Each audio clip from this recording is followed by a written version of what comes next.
thank you everyone for joining us for the Patent Basics webinar. I see a couple, Rita, Julie, Christine, all from the SBDC. Today we're joined by Stephen Yanchik, who's a primary patent examiner and special advisor to the regional director at the US Patent and Trademark Office. Thank you for joining us, Stephen. And if you want to tell everybody a little bit about yourself, then we can go into the presentation from there. Sure. So I'm a patent examiner, and so I have been looking at fuel cell and battery patents since I was 22 years old. That's the only art that I look at, which is really interesting because a lot of people, when they meet a patent examiner, they're like, oh, I have this great idea I want to tell you about. And this is like, I don't have any input. One, I can't, but also two, I only look at catalysts, electromaterials, and thermodynamics. It's really a lot of technical stuff, but it really helps make us, each individual patent examiners, an absolute expert in that one field. And so, you know, in this patent journey that you guys are on, when you submit your application to the patent office, you should have some confidence that the person who's going to be looking at it on the other end has a pretty good idea of what you're thinking of. And they're going to be able to take it, and you don't need to start from ground zero. And so I'm at the Eastern Regional Outreach Office because I like doing virtual lectures, I guess. And my hobby before this, I was doing wine education. I still am, as you can see from my background behind me. I think I pretty much have to address that every single time I start doing these virtual presentations because, you know, it's the elephant in the room, but it's the wine studio in the room. And so now I do these types of outreach chats and really hoping to connect with people during these virtual times and helping provide resources to help you guys on your patent journey. So with that, I guess I'm just going to share my screen and we're going to just hop right in it. Feel free to use the chat to write your questions. I can see them, and I'm going to be going at a pretty moderate pace.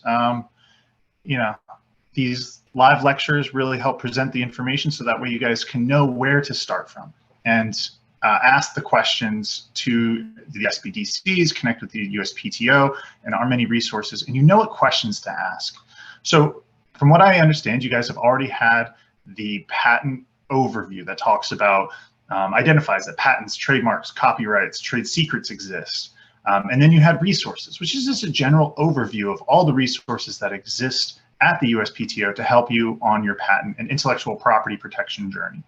Today is patent basics, and this is this lecture is ideal for somebody who is thinking about getting a patent and has their idea and they're ready to move forward with it. This isn't going to be about the nitty-gritty of the patent. That should be the next lecture in this series. This is going to be the overview, so that way you can go through step by step of what you need to do, and you know the language and the roadmap. That's what we're doing today. We're laying out the roadmap. Okay, so by the end of today, you'll be familiar with the methods of filing an application, the different types of applications that you can file, and some resources along the way. This resource slideshow will be available to you. And so there are links that exist throughout it. My goal today is not just to say, hey, go to this link. All right, next slide. Go to this link. Okay, next slide.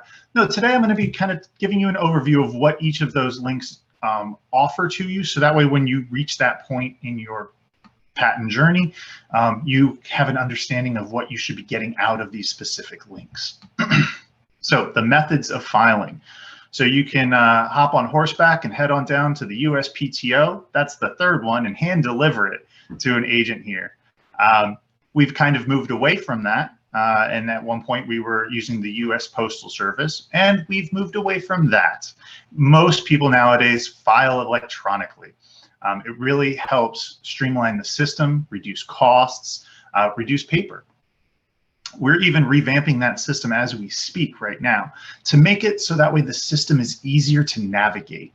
There's a lot of roadmaps or roadblocks and kind of pitfalls, if you will, along that we've identified. And we have resources available that identify these pitfalls, but why not make the system just even more efficient so that way people already know about the common pitfalls and can't make them while they're filing.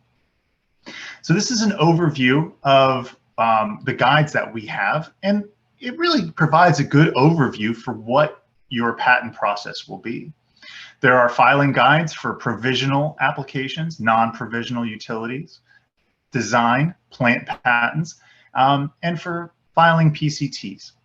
Plant patents is something that we're not going to be discussing too much. You would be doing this for asexual reproduced plants mostly at a university. It's a very detailed, very specific type of patent that most people don't stumble into that aha moment about how to create brand new plants. And so if you are in that field, please have your university or research group reach out to us specifically, and we can set up a plant patent specific lecture with you. But yeah, so this resource here that's available at the bottom of the screen will help just give you an overview guide as to where you should go in order to find your roadmap and go along. So the different types of applications that can be filed. The provisional patent application is what we're going to talk about first. So let me take a pause for a second, and I'm going to talk a little bit about like my friends. As being a patent examiner, friends will come to me and say, like, I have this great idea, but I can't tell you about it, but it's a great idea. I find that a lot of new inventors have this kind of fear about sharing their idea, and they want some security, a security blanket, if you will. So that way they can share their idea, but nobody can take that idea from them. At the Patent Office, we are currently under first to file. That means that when you file with the USPTO what your idea and your patent idea is, you're in essence calling dibs on today. You're saying, this is my idea, I invented it today. Even though we know that it takes a couple of weeks, obviously, but really the only way that we can guarantee and make it fair is whoever files first. And so the provisional patent application is a great way to put your aha moment, your invention, what did you create, and that you want to disclose to the world and get that timestamp. So that's what and that allows you to, market it, see if your idea has marketplace validity, see if you can get investors, and then also see if you can talk to attorneys with security that they can't steal your idea. It provides a little bit of protection to you and some peace of mind, if you will. So what's required? The specification. It's a written description of what your invention is. USC 112A says that you need to enable your invention. And so no, you don't need to tell everybody how to calculate 1 + 1 = 2. But it does say one of ordinary skill in the art. So somebody who understands whatever your field of endeavor is, they have a baseline understanding of information. And so you want to highlight what that baseline information is, make some generalities, and say, okay, moving from this point, this is my aha moment. This is my contribution to the scientific space. And this is what I'm seeking intellectual property coverage for.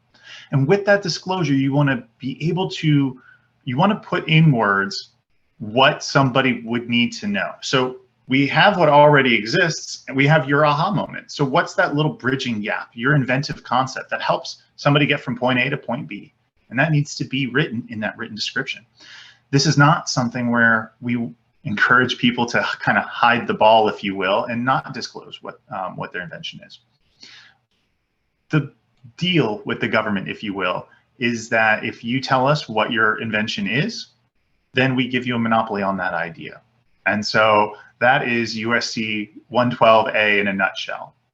So drawings necessary to the understanding of the invention. A lot of the times in the provisional drawings, they are more hand-drawn. They don't rise to the level of being technical drawings because, again, this is just about calling dibs. And we understand that although the figures may get cleaned up and the lines sharpened and professional tech drawings done later, it's okay if the drawings aren't perfect in the provisional, but they should clearly convey the inventive concept.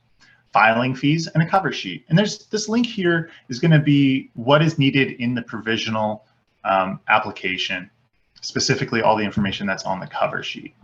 And so to go into a little bit more detail about what's on that cover sheet is the application that you're going for, the names of the inventors. So this is really important. At this point in time, when you're engaging with the USPTO and trying to get a patent, think more about the world being a collaborative nature.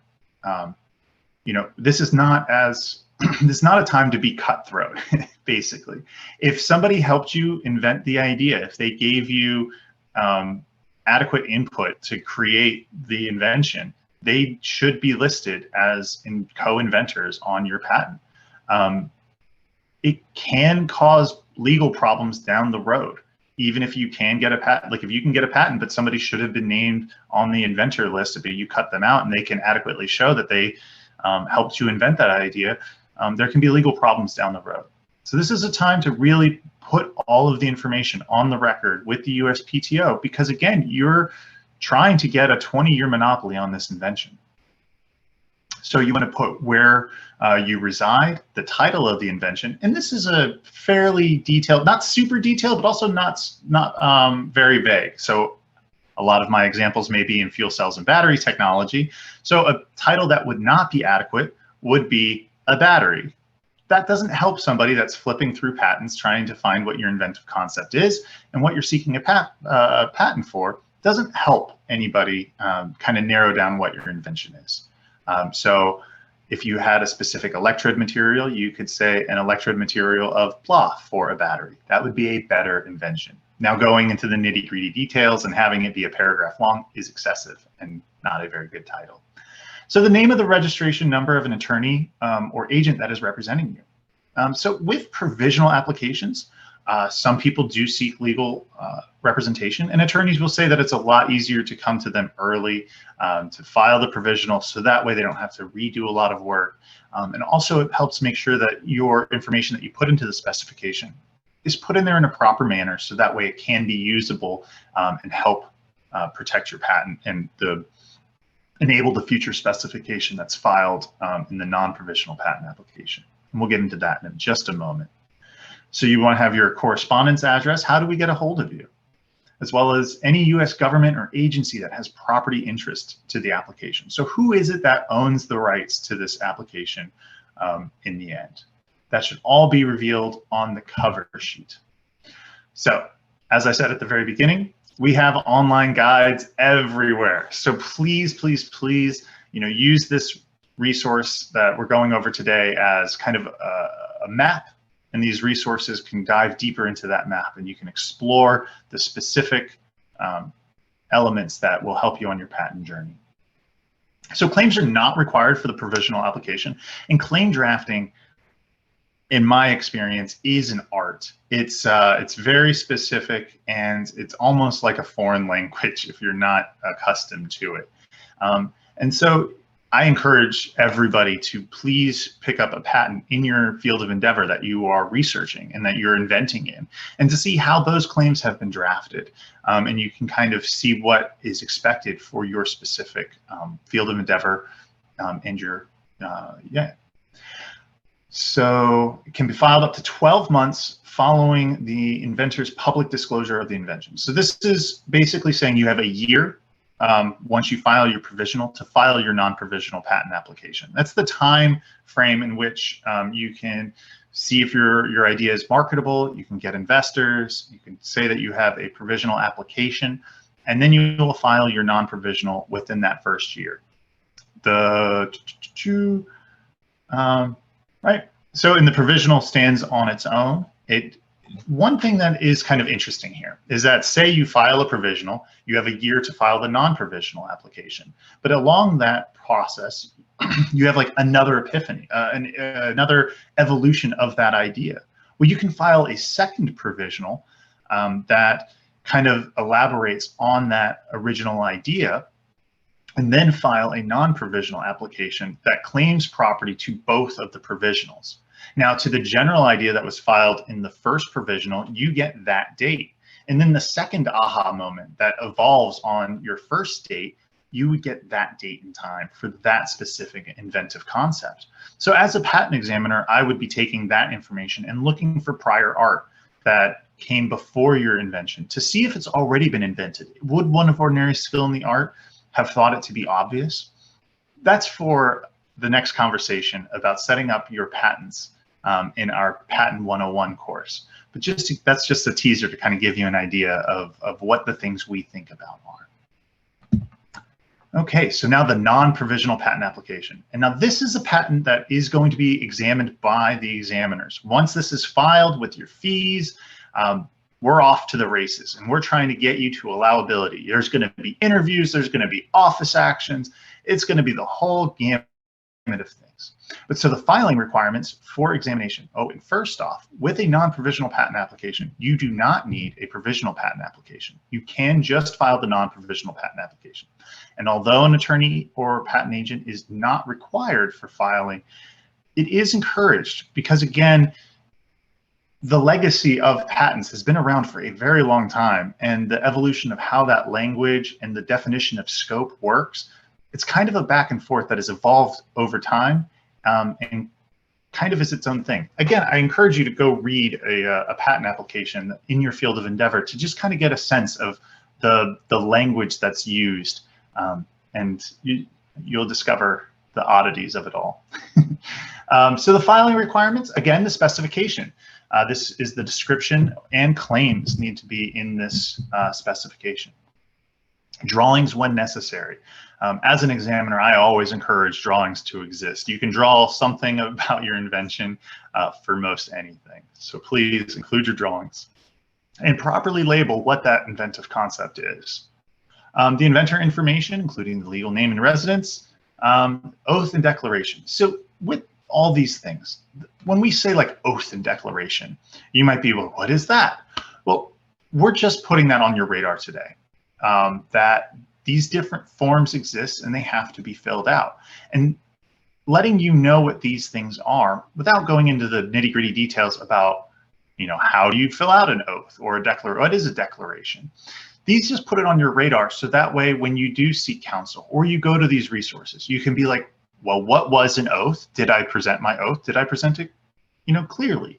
And so when you click on these links, it goes into more detail about how to execute the specific requirements that are needed in order to file the non-provisional patent applications. Because this should be the first time you hear it. And then when you go and you dive into these resources, you'll learn how to properly file it. And then, of course, there's the fees for filing, search, and examination. The USPTO is a fee-based organization. And so when the fees come in, that's what pays the salaries of the people who handle the prosecution of getting the application to the right location, as well as the examiner who looks at it. So with us being a fee-based organization, there are surcharges. If it's late, if we need to send it back, if we need to take a look at your application, figure it out, why our system didn't forward it, somebody has to pick it up and they have to look at it, analyze what went wrong, send it back to you, and that is kind of compensated through the surcharges. They're not meant as punishment, but more like to help pay for the people that had to pick it up extra. Now, again, as I said at the beginning, we are trying to revamp our electronic filing system, so that way a lot of the pitfalls are just avoided already, and that way you, as the consumer filing a patent application, don't get hit with a surcharge because you didn't capitalize correctly. Now, obviously, that's not a reason for kicking it back, but you get the idea at this point. So filing tips for filing a non-provisional patent application. And so I see that there are some stuff going in on the chat. We will have a chance when the fees come up. I'll take a break and we'll kind of address some of the questions at that point in time. So this isn't just going to be a straight me talking for the whole time. So the non-provisional, you can read an online guide about the overview of non-provisional patent applications at this link. It'll go over the forms that are required and kind of common pitfalls that exist, and it will allow you to be more prepared for filing your patent application. Even if you do hire an attorney, these forms and this information is really important for you to know. So that way, when you're working with your attorney, you have a greater sense of confidence that he has your best interest, he or she has your best interest in mind, and that you understand what it is that they're working on. So again, carefully proofread all forms and applications before submitting. And then we also have a resource for what our electronic filing system is, and some tips on how to be more efficient with using our electronic systems that we have in order to track the progress of your non-provisional patent application. So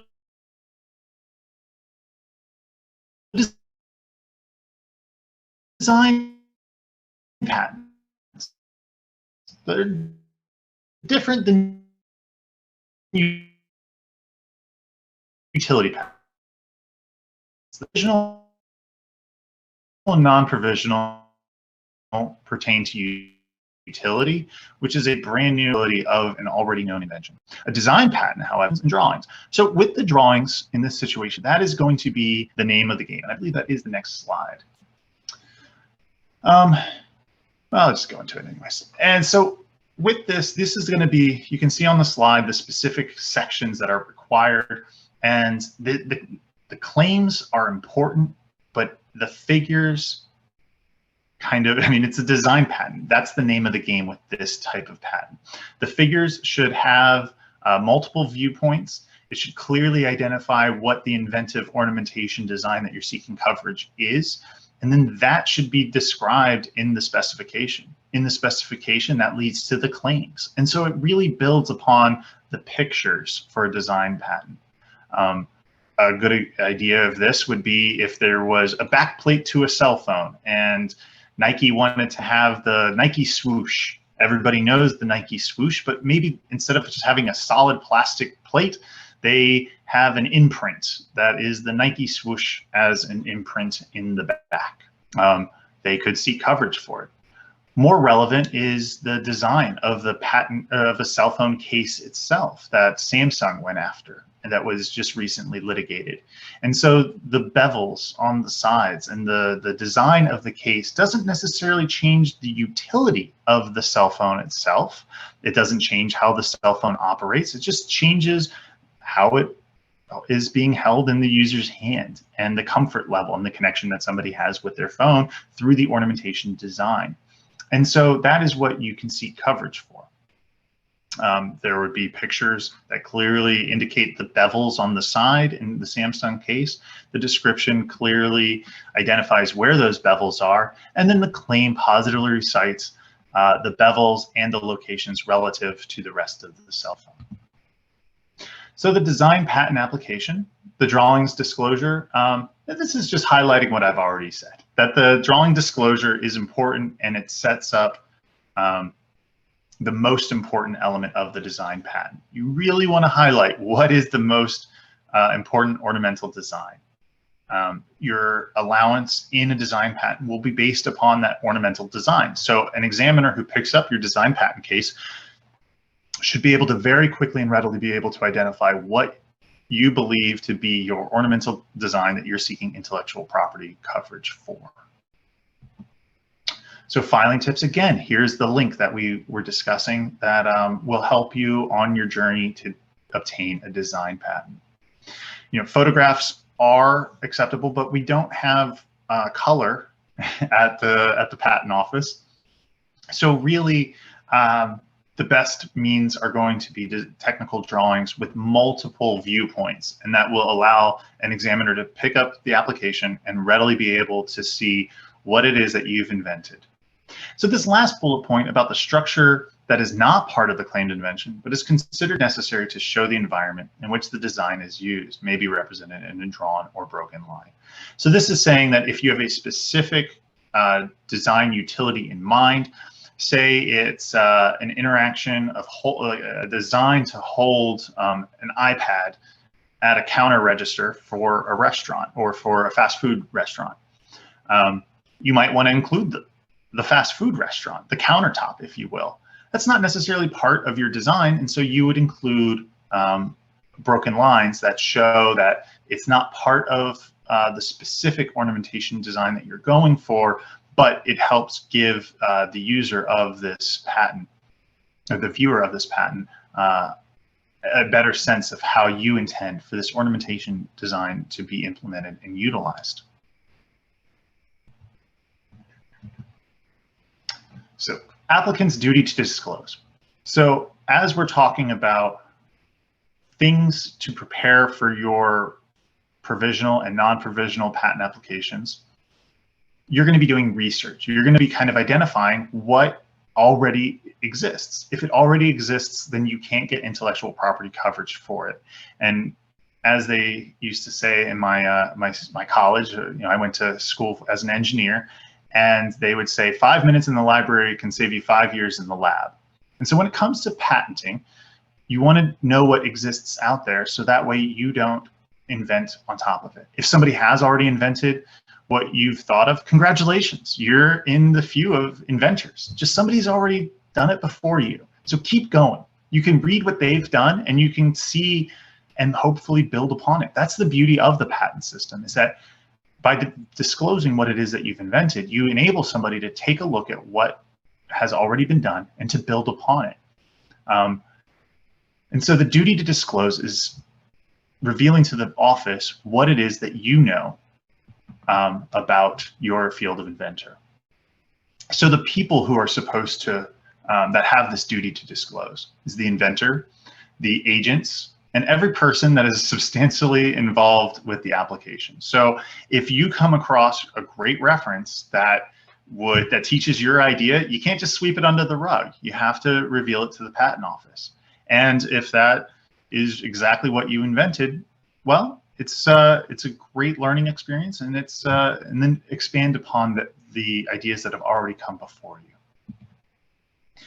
So the duty to disclose is anything, any tangible or intangible objects. So non-patent literature that is on Google, previous patents, advertisements in the newspaper, or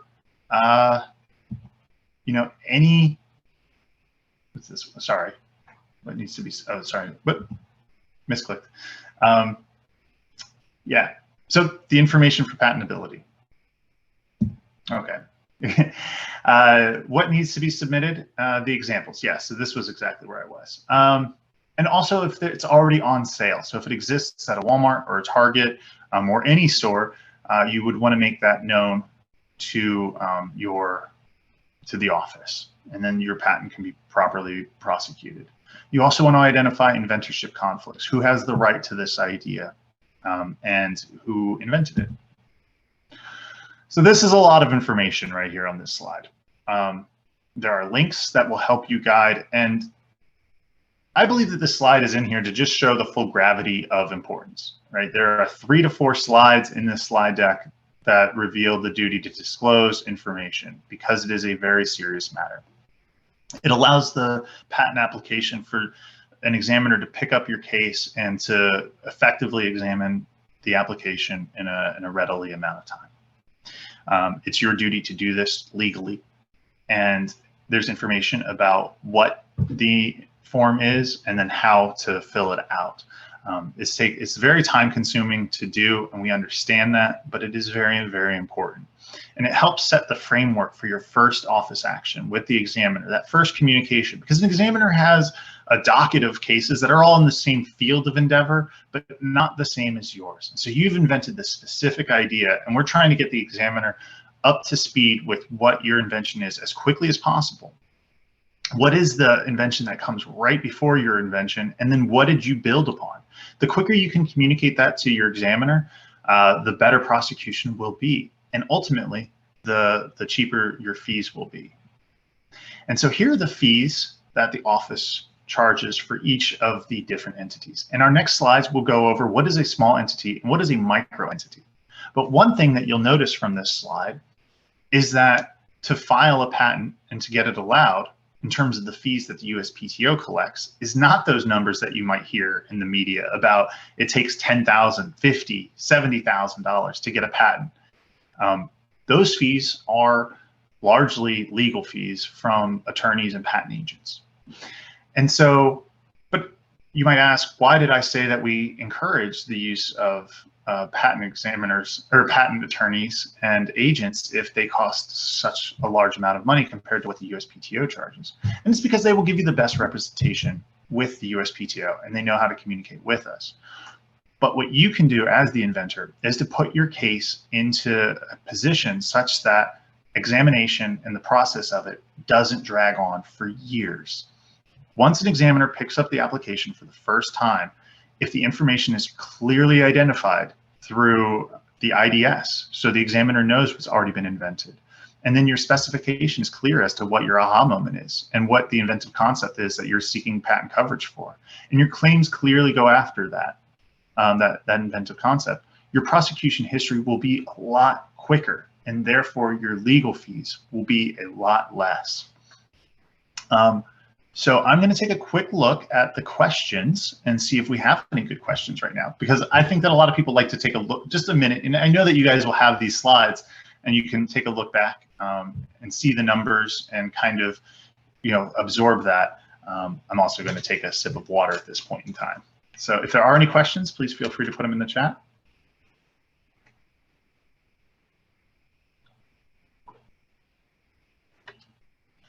So the question is, are provisional applications publicly available from USPTO, regardless of if there is a follow-up or not? They are not made public. The micro enterprise filing fee is pretty generous, and it is. The micro entity filing fee is generous. There are certain limitations, and we're going to get into that in a little bit, but just as a little teaser to kind of set the stage. The micro entity filing status is to help somebody who is a new inventor to get into the field of inventing. Once you have a couple of patents under your belt, you really kind of get the idea of how the system works, and then you can move on and be a prolific patent obtainer. What types of inventions would you patent? Does software fall into this category? Okay, well, we will get into patent software at the very end, because that is a great question, and I want to get through the slides, but that is a great first question to address at the very end. Okay, so who falls under small entity status? And so here's the list. Non-profit organizations such as universities. Boom, number one. A person such as an individual inventor or a small business. So if you're a small inventing conglomerate, maybe three to five people, and you have a certain amount of, you can go see 13 CFR if you qualify for this small business concern, but it really comes down to that you aren't a large conglomerate. You also can't be just on contract for the IBMs of the world. That doesn't count. You would fall under a large entity at that point in time. So if you were hoping to get obtained, get purchased by IBM or acquired by IBM, until that happens, you could qualify as small entity. And then once you are acquired by IBM, then you would no longer be able to file as a small entity. So the micro entity status has all of the small entity statuses, but more. And it largely comes down to gross income basis. So if you and your company do not make a certain level of income, then you can file for micro entity status. Also with that, and I believe that there's another slide that comes into this, you likely apply for pro bono services as well. So that way an attorney will donate their time and their efforts to help you obtain your patent for free, which is great. And we'll get into that in a little bit. But so you have to meet all the small entity requirements, the application filing limit. So if you have, I think the limit is 3 right now. If you already have 3 patents, you cannot be a micro entity anymore. This is really just to help get your foot in the door and to help you on your patent journey to become more prolific. And so once you have the application filing limit, you no longer apply for the micro entity, and you would have to file as small entity moving forward. The gross income limit, as I had previously stated, for the applicants, the inventors, and parties with ownership over the end resulting patent. So this is what the form would look like. And this form exists online, and it helps kind of guide you on that journey. And it highlights, again, what we just discussed, that you have to meet the small entity requirements, the application filing limit, the gross income on applicants and inventors, as well as the ownership interests at the end. It's hopefully not a super intimidating form, but it's also not a form to try to curtail the requirements.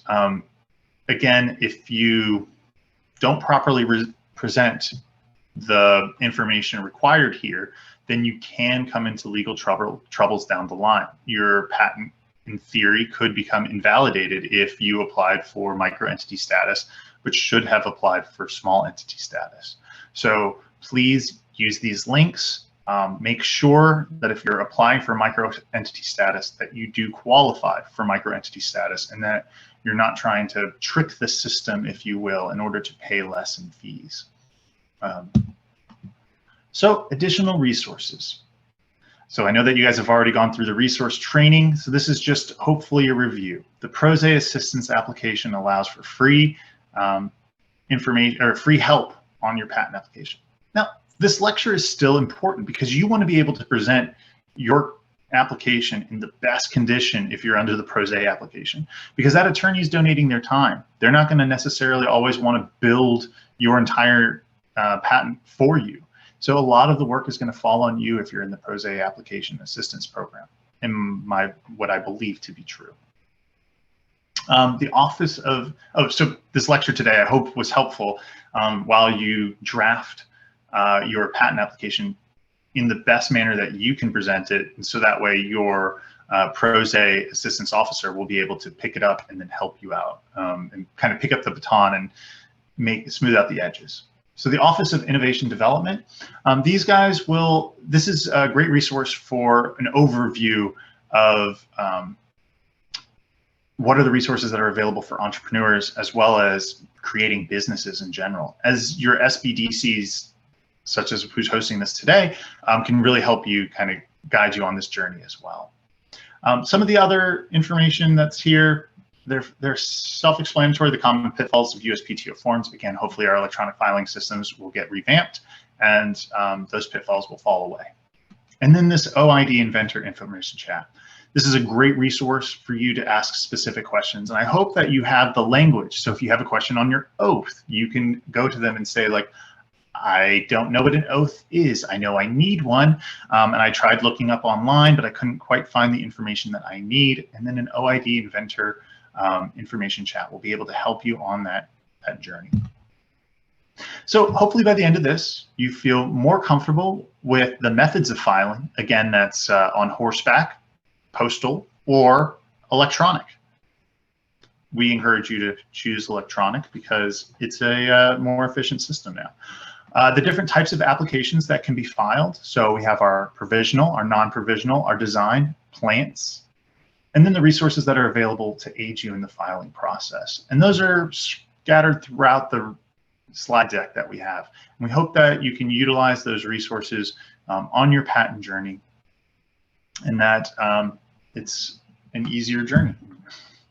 So I am Stephen Yanchuk, and I'm from at the Eastern Regional Outreach Office. We do a lot of outreach like we're doing today, where we're talking with small business development centers. We do one-on-ones with companies that have established their patents and are trying to move forward with building companies. But also we do general outreach, more of fun ideas that we get to look at patents and intellectual property protections through different lenses. And so every Wednesday at 3 p.m. we have, and throughout the month of June, we have our Hand of History, Mind of the Inventor series, where Adam Bisno, the USPTO historian, has selected other historians to speak about inventors. Our next one coming up is, the investigated, the first issued patent happened last Wednesday. The one coming up is on Edison. On June 17th, we have a wine and IP event, which is what I host, and it's about geographical indicators with the Trademark Office. We're going to have Schramsberg come on, who has chosen to drop champagne from their label, even though they could have. They're out of California, and they had champagne on their label well before the Trademark Office made an agreement that champagne should be a geographical indication that is specific to the region in France. That will also be a CLE credit for those that have Virginia CLE or are able to get it based on the Virginia CLE. June 24th is going to be our next Do You Know at the USPTO, where we highlight a specific branch at the USPTO, or a sub-office, if you will, and kind of share their stories and what they're excited about. So at this point in time, we're going to take some questions from the audience and open it up.